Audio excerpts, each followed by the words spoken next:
भगवान की मर्जी के बिना एक पत्ता भी नहीं हिलता। बहुत ही शानदार कहानी जिसे सुनकर आप बहुत ही खुश हो जाएंगे। एक व्यक्ति एक ग्रोसरी की दुकान डालता है।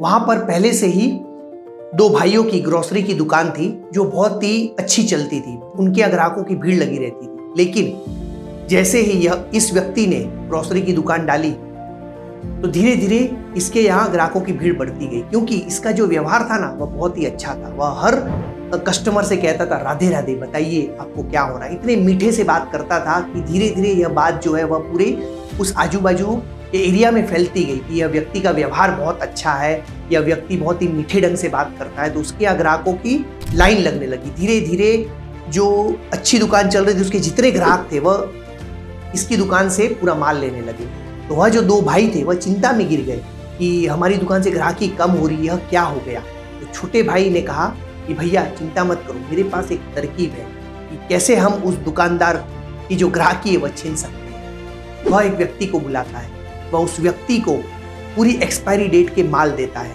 निरमा, नमक जैसे सभी एक्सपायरी डेट के माल उस व्यक्ति को देता है और कहता है कि जाके उस व्यक्ति की दुकान में डाल के आ जाओ। तो वह जो व्यक्ति है वह उस अच्छे व्यक्ति की दुकान में पहुंचता है और कहता है कि ये पकड़ो, कैसा एक्सपायरी माल आपने हमें दे दिया। उस व्यक्ति का जो नौकर है वह कहता है कि आप तो हमारी दुकान में आज तक नहीं आए। तो वह जो व्यक्ति है जो झगड़ने आया था वह कहता है कि मेरा नौकर यहाँ से माल ले गया और ये पूरी एक्सपायरी डेट का माल आप देते हैं, और जोर जोर से चिल्लाने लगता है। सभी ग्राहक उसे वहाँ पर चिल्लाते हुए देखने लगते हैं। वहाँ पर भीड़ जमा हो जाती है। तभी जो सेठ है जो बहुत ही मीठा बोलता था वह अपने उस नौकर से कहता है कि वह जो एक्सपायरी माल है उसके कितने पैसे हुए। तो वह बोलता है कि उसके 200 रुपये हुए। तो 200 रुपये उसे वापस दे दो। दूसरे दिन फिर दूसरा व्यक्ति आता है और वह कहता है कि मुझे एक्सपायरी डेट का माल दे दिया।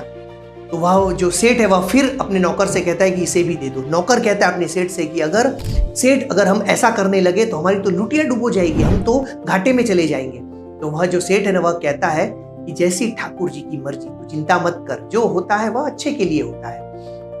तीसरे दिन ऐसी हुआ, चौथे दिन ऐसी हुआ, 10वें दिन ऐसी हुआ, 15वें दिन ऐसी हुआ।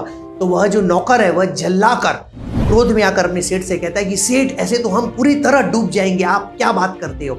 फिर भी वह सेठ गुस्सा नहीं करता और वह कहता है कि मुझे अपने ठाकुर जी पर पूरा भरोसा है कि वह जो भी करेंगे अच्छा करेंगे। ऐसा करते करते 1 महीना गुजर जाता है और उसके यहाँ पूरा एक्सपायरी माल इकट्ठा हो जाता है।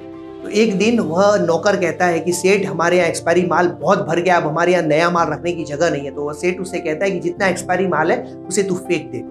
वह जो नौकर है वह पूरे एक्सपायरी माल को फेंकता है। उतने में एक डिटर्जेंट की थैली जो है फट जाती है और उसमें से 5 सोने के सिक्के निकलते हैं। या वही सिक्के थे जो 1 साल पहले वह जो डिटर्जेंट की कंपनी थी उसने स्कीम लगाई थी कि हम 5 सोने के सिक्के एक पैकेट के अंदर डाल रहे हैं और जिस किसी भी व्यक्ति को मिलेगा वह खुशनसीब होगा।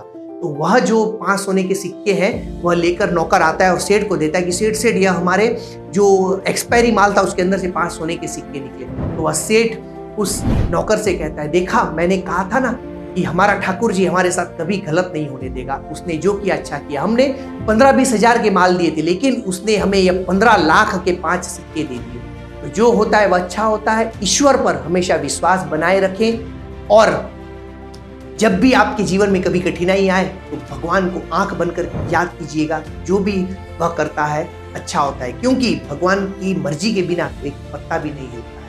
यह कहानी अगर आपको पसंद आई हो तो ज़्यादा से ज़्यादा लोगों के साथ शेयर करें और एक बार राधे राधे कहना मत भूलें। राधे राधे।